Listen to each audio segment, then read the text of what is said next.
બનાસકાંઠા જિલ્લાના વડગામ ખાતે વડગામ મુસ્લિમ જમાત અને મુસ્લિમ બિરાદરો દ્વારા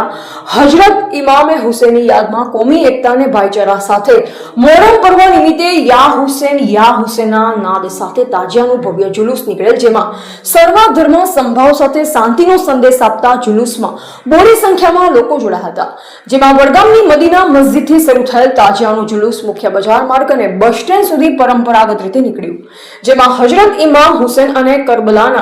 72 શહીદોની શહાદતની યાદમાં મુસ્લિમ બિરાદરોએ નિયાઝ, મન્નતો અને માતમ કરી મોહરમ પર્વની ઉજવણી કરવામાં આવેલ, જેમાં વડગામ તેમજ આજુબાજુ ગ્રામ લોકો બહોળી સંખ્યામાં ઉપસ્થિત રહ્યા. સમગ્ર જુલુસ દરમિયાન કોમી એકતા, સર્વ ધર્મ સંભાવ અને સામાજિક સૌહાર્દનો સંદેશ સાથે મુસ્લિમ જમાતના આગેવાનોએ જણાવ્યું કે મોહરમ માત્ર શોકનો પ્રસંગ નથી, પરંતુ સત્ય, ન્યાય, ત્યાગ અને માનવતાના મૂલ્યોને યાદ કરવાનો અવસર છે. ત્યારે કોમી એકતા અને ભાઈચારા સાથે 72 શહીદે કરબલાની યાદમાં યોજાયેલ મોહરમ પર્વ નિમિત્તે વડગામ મુસ્લિમ જમાત અને વડગામ મુસ્લિમ બિરાદરો દ્વારા તમામ લોકો અને પોલીસ તંત્રનો આભાર વ્યક્ત કર્યો. રિપોર્ટર અબ્બાસ મીર, વડગામ.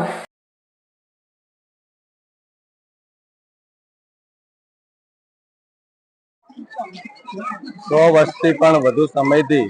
વડગામમાં ઇમામ હુસૈનની યાદમાં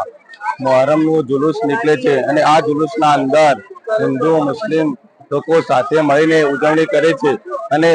આજુબાજુના 30 થી 40 ગામના લોકો પણ આ જુલુસમાં હાજરી આપે છે અને ખૂબ જ ઉત્સાહપૂર્વક આ માહોલમાં ઉજવણી કરે છે. અને ઇમામ હુસૈનની જે કરબલાના અંદર પોતે સાથીઓ સાથે જે શહાદત વરી છે તેની યાદમાં હર માતમ અને ગમનો માહોલ વડગામમાં વર્ષોથી છે. कि वडगांव के हिंदू मुस्लिम सब मिल करके और इमाम हुसैन की याद को ताज़ा करने के लिए ये जुलूस निकाला गया है, ये ताज़िया निकाला गया है. एकता के लिए बहुत अच्छा माहौल है यहाँ और ये इमाम हुसैन की कुर्बानी, उनकी मेहनत, उनकी सब याद करने के लिए ये प्रोग्राम रखा गया और सब मिल करके बहुत खुशी खुशी इस काम को अंजाम दे रहे हैं, जो वाकई काबिल दाद है. बहुत खुशी की बात है.